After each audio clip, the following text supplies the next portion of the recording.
아유, 세상에 이런 일도 다 있나 싶으시죠? 근데요, 이게 남 얘기가 아니라 제 이야기입니다. 올해 53. 거울을 보면 언제 이렇게 늙었나 싶어요. 눈가에 주름은 늘었고 손등엔 핏줄이 툭 튀어나와 어느새 어머니 손이 되어 있더군요. 젊을 땐요, 저도 이름 있는 회계사였어요. 회사에서 김 과장님 소리 들으며 야근도 주말 근무도 다 견뎌냈던 사람이에요. 그런 제가 어느 날부턴가 하루 종일 고무장갑 끼고 기저귀를 갈고 사람 몸을 뒤집고 욕창 연고를 바르는 며느리가 되어 있더라고요. 그때 남편이 했던 말이 아직도 귀에 쟁쟁합니다. 지영아, 우리 엄마는 내가 책임질 테니까 당신은 집만 봐줘. 당신 원래 살림 잘하잖아. 그 말이 얼마나 달콤했는지 몰라요. 아, 이 사람은 나를 믿는구나. 내가 가정을 지키면 그는 밖에서 든든하게 벌어오겠지. 그래서 사표를 냈습니다. 그게 제 인생에서 가장 비싼 선택이 될 줄은 그땐 몰랐죠. 시어머니는 전신마비였습니다. 침대에 누운 채 손가락 하나 제대로 움직일 수 없는 상태. 하루는 이렇게 흘러갑니다. 아침 6시 어머니가 미세하게 눈을 깜빡이면 저는 바로 일어나요. 기저귀를 갈고 미지근한 물로 몸을 닦아드리고 욕창이 생기지 않게 몸을 좌우로 돌립니다. 아침밥은 죽. 조금이라도 목에 걸릴까봐 숟가락으로 아주 천천히 떠먹입니다. 점심, 저녁, 밤중에도 체위 변경. 한 번이라도 늦으면 어머니는 통증 때문에 눈물부터 흘리세요. 지영아, 미안하다. 그 말 들을 때마다 저는 웃으며 말했습니다. 어머님, 그런 말씀 마세요. 당연히 제가 할 일이에요. 근데요, 그 말이 하루, 이틀, 1년, 2년 쌓이니까 어느 순간부터 당연이라는 단어가 제 목을 조르기 시작하더라고요. 그 와중에 남편 민석이는요, 회사에서는 젠틀한 박 부장입니다. 후배들 밥도 잘 사고 상사들한테는 싹싹하고 밖에서는 사람 참 좋다는 소리 듣죠. 근데 집에만 들어오면 사람이 달라집니다. 어느 날 제가 마트에서 유기농 대파를 사왔어요. 어머니는 면역력이 약하셔서 조금이라도 좋은 걸 먹이고 싶었거든요. 그걸 본 남편이 영수증을 들고 이러더군요. 지영아, 대파를 왜 이렇게 비싼 걸 샀어? 동네 시장 가면 1,000원이면 사잖아. 이런 게 다 낭비야, 낭비. 그때 제가 뭘 하고 있었냐면요. 어머니 기저귀를 갈고 허리를 반쯤 굽힌 채 침대 옆에 서 있었습니다. 하루에 10번도 넘게 사람 몸을 들어올리는 그 자세 그대로요. 그 상태에서 대파값 2,500원 때문에 잔소리를 들으니까 속에서 뭔가가 툭 하고 부러지는 소리가 났습니다. 여보, 어머니 드실 거라 조금 더 좋은 걸로 산 거야. 그랬더니 그 인간이 말합니다. 아무리 그래도 이건 아니지. 우리가 부자는 아니잖아. 이런 사소한 데서 절약해야지. 사소한 데서 내 하루가, 내 인생이 이 집에서 점점 사라지는 건 사소한 게 아닌데. 하지만 저는 그때도 아무 말 안 했습니다. 그냥 그래, 다음엔 싼 걸로 살게 라고 말했죠. 그게 제가 무너지는 시작이었습니다. 그렇게 참고 또 참으면서 시간이 흘렀습니다. 어느덧 제가 사표 낸 지도 3년이 넘었고 제 이름으로 들어오던 월급은 완전히 사라졌죠. 통장은 남편 이름 하나만 남았고 저는 돈 쓰는 사람이 되어 있었습니다. 그때부터였어요. 남편의 말버릇이 조금씩 바뀌기 시작한 게 요즘 물가가 얼마나 오른 줄 알아? 당신이 좀 아껴 써야지. 집에만 있으면서 돈 감각이 없어진 거 아니야? 집에만 있다니요. 하루에 잠 제대로 자는 날이 며칠이나 된다고. 하지만 그런 말들을 하나하나 반박할 힘도 그땐 없었습니다.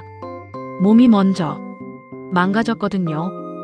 허리는 늘 쑤셨고 손목은 밤마다 저려서 잠을 깼습니다. 그런데도 아침이 되면 다시 일어나야 했어요. 왜냐면 그 방 안에 누워 계신 분은 엄마니까요. 그러던 어느 날 남편이 퇴근하자마자 식탁 위에 종이 한 장을 툭 내려놓았습니다. 엑셀로 정리된 표였어요. 생활비, 관리비, 식비, 병원비, 간병용품. 옆에는 굵은 글씨로 이렇게 적혀 있었죠. 이제부터 반반. 이게 뭐야? 제가 묻자 남편이 의기양양하게 말했습니다.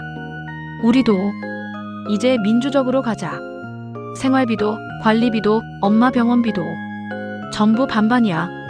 당신도 다시 나가서 돈 벌든가 아니면 당신 퇴직금에서 까든가. 순간 머리가 멍해졌습니다. 여보, 그럼 내가 24시간 당신 엄마 간병하는 건 간병인 쓰면 한 달에 400만 원인데 그 노동은 어떻게 계산할 건데? 그랬더니 그 인간이 조금도 망설이지 않고 이렇게 말하더군요. 그건 며느리로서 당연한 도리지. 어떻게 가족끼리 정성을 돈으로 따져? 당신 요즘 왜 이렇게 정 떨어지게 굴어? 그 순간 머릿속에서 번쩍 번개가 친 것처럼 깨달았습니다. 아, 이 사람에게 나는 아내도 동반자도 아니라 그저 무급 간병인이구나. 효도는 신성한 도리고 대파값은 합리적인 계산. 내 노동은 당연한 거고 그의 돈은 귀한 것. 그 논리가 너무 또렷해서 오히려 웃음이 나올 지경이었어요. 그래서 그날 밤 저는 아무 말도 하지 않았습니다. 알겠어. 딱 그 말만 했죠. 남편은 이겼다고 생각했을 겁니다. 제가 결국 고개 숙였다고 믿었겠죠. 하지만 그날 밤 남편이 코를 골며 잠든 사이 저는 식탁에 앉아 노트를 펼쳤습니다. 그리고 3년치 가계부를 꺼냈죠. 제가 결혼 전까지 무슨 일을 했는지 그는 완전히 잊고 있었나 봅니다. 저 회계사였습니다.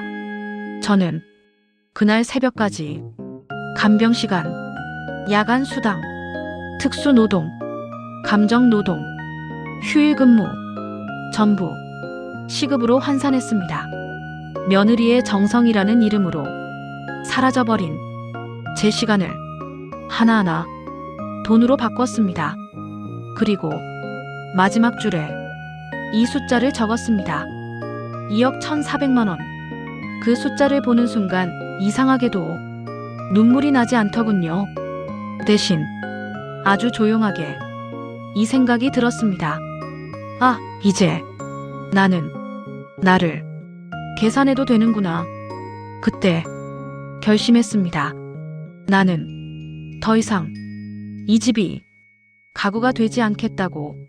다음 날 남편이 출근하고 나서 저는 짐을 쌌습니다. 짐이라고 해봤자 사실 별것도 없었습니다.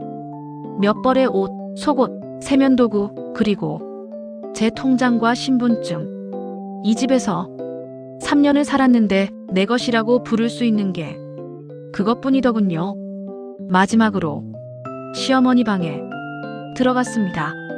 어머니는 천장을 보고 가만히 누워 계셨고 TV에서는 아침 드라마가 흘러나오고 있었죠. 어머님, 제가 조심스럽게 불렀습니다. 어머니가 눈을 굴려 저를 보셨어요. 지영아, 그 눈빛에는 늘 그렇듯 미안함이 묻어 있었습니다. 저는 잠시 망설이다가 말했습니다. 어머님, 저 오늘부터 퇴근합니다. 어머니가 무슨 말이냐는 듯 눈을 깜빡이셨습니다. 효도 받고 싶으시면 이제 아드님한테 해달라고 하세요. 저는 제 인생으로 돌아가겠습니다. 어머니 입술이 떨렸습니다. 지영아, 내가 미안하다. 그 말에 가슴이 한번 쿵 내려앉았지만 이번에는 뒤돌아섰습니다. 나오면서 문을 닫는데 손이 조금 떨리더군요. 그래도 열지는 않았습니다. 그날 오후 저는 친정 근처 고깃집에 있었습니다. 오랜만에 만난 친구들 앞에서 소주잔을 들고 이야기했죠. 나 집 나왔다. 친구가 눈을 동그랗게 뜨며 물었습니다. 미쳤어? 너 어디서 살아? 일단 고시원. 그 말이 입 밖으로 나왔는데도 이상하게 마음이 가볍더군요. 그때 휴대폰이 미친 듯이 울리기 시작했습니다. 남편이었습니다. 야, 김지영, 너 어디야? 집안 꼴이 이게 뭐야? 전화를 받자마자 쏟아지는 고함. 엄마가 똥 쌌는데 온 거실에 냄새 진동하고 밥도 못 먹어서 울고 계시잖아. 당장 안 튀어와. 저는 상추쌈을 입에 넣은 채 천천히 씹으면서 말했습니다.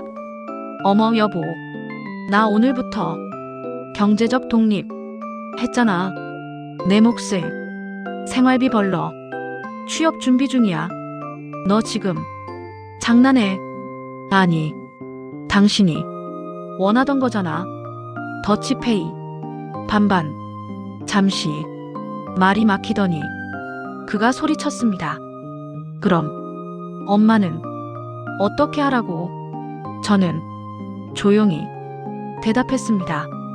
당신 엄마니까 당신이 직접 갈아드려야지. 그리고 마지막으로 이 말을 덧붙였죠. 냄새나면 마스크 쓰고 해. 당신이 좋아하는 합리적인 계산 이제 시작이야. 전화를 끊고 나니 손이 덜덜 떨렸습니다. 하지만 후회는 없었습니다. 그날 밤 고시원 좁은 방에서 혼자 누워 천장을 보는데 처음으로 아무도 부르지 않았습니다. 지영아, 지영아. 그 소리가 없다는 게 이렇게 편안할 줄은 몰랐습니다. 며칠이 지나자 남편의 목소리는 달라지기 시작했습니다. 지영아, 나 진짜 힘들어. 엄마가 밤새 소리 지르셔. 회사도 연차냈어. 일주일도 못 버텼습니다. 그 인간 회사에서 프레젠테이션 하던 손으로 똥기저귀를 갈아보니 비로소 현실이 보인 겁니다. 전문 간병인을 알아봤더니 한 달 450만 원. 그의 월급으로는 감당이 안 됐고 친척들 눈 때문에 요양원은 보내기 싫고 그제야 그는 제가 하던 일을 노동으로 보기 시작했겠죠. 그래서 그때 저는 마지막 카드를 꺼냈습니다. 변호사를 통해 내용 증명을 보냈습니다. 박민석 씨, 지난 3년간 무급으로 제공된 간병 노동을 시급으로 환산한 결과 총액은 2억 1,400만 원입니다. 해당 금액을 지급하거나 아파트 명의를 이전하고 이혼 절차에 응하십시오. 그는 그 편지를 받고 무너졌다고 하더군요. 그리고 마침내 제 앞에 나타났습니다. 눈은 퉁퉁 부어있고 어깨는 축 처져서 그 젠틀한 박 부장은 온데간데 없었습니다. 지영아, 내가 미쳤었어. 그는 제 앞에 무릎을 꿇고 울기 시작했습니다. 대파, 유기농이 아니라 산삼으로 사도 돼. 제발 돌아와줘. 그가 무릎 꿇고 울면서 그 말을 했을 때 예전의 나였다면 아마 같이 울었을 겁니다. 그래, 알았어. 다신 그러지 마. 그리고 또다시 그 집으로 돌아갔겠죠. 하지만 그날의 나는 달랐습니다. 저는 한참을 그를 바라보다가 조용히 웃었습니다. 민서가, 넌 안 죽어. 그가 고개를 들었습니다. 너 돈 아끼느라 안 죽을걸. 그 말이 얼마나 잔인하게 들렸는지 저도 알고 있습니다. 하지만 그가 제게 했던 말들에 비하면 그건 아무것도 아니었습니다. 난 이제 내 인생 살 거야. 발리 가서 서핑 배울 거야. 파도 위에 서보고 싶어. 누군가의 기저귀 갈아주는 손이 아니라 바다를 가르는 손으로 살고 싶어. 그는 말을 잇지 못했습니다. 저는 마지막으로 이렇게 말했습니다. 정사는 법원에서 해. 당신이 좋아하는 데이터로 끝까지 가줄게. 그리고 돌아섰습니다.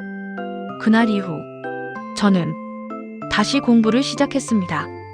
잊고 지냈던 엑셀을 켜고 자격증 교재를 펼치고 이력서를 쓰면서 처음엔 손이 떨렸습니다.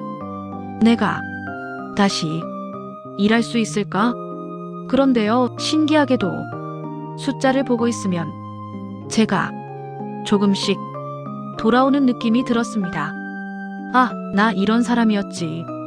몇 달 뒤 작은 회계 사무실에서 전화가 왔습니다. 김지영 씨, 면접 한번 와보실래요? 전화를 끊고 한참을 울었습니다. 이번엔 억울해서가 아니라 살아있는 기분이 들어서. 그리고 지금 저는 발리의 바다를 바라보며 이 이야기를 하고 있습니다. 차가운 맥주를 들고 파도 소리를 들으면서요. 사람들은 말합니다. 도망친 거 아니냐? 아니요. 저는 도망친 게 아닙니다. 내 인생으로 돌아온 겁니다. 가족이라는 이름으로 희생을 당연하게 여기는 사람들, 정성이라는 말로 당신의 시간을 삼키는 사람들, 그들에게 당신의 인생까지 내주지 마세요. 계산기 두드리는 사람에겐 똑같이 계산기로 보여줘야 합니다.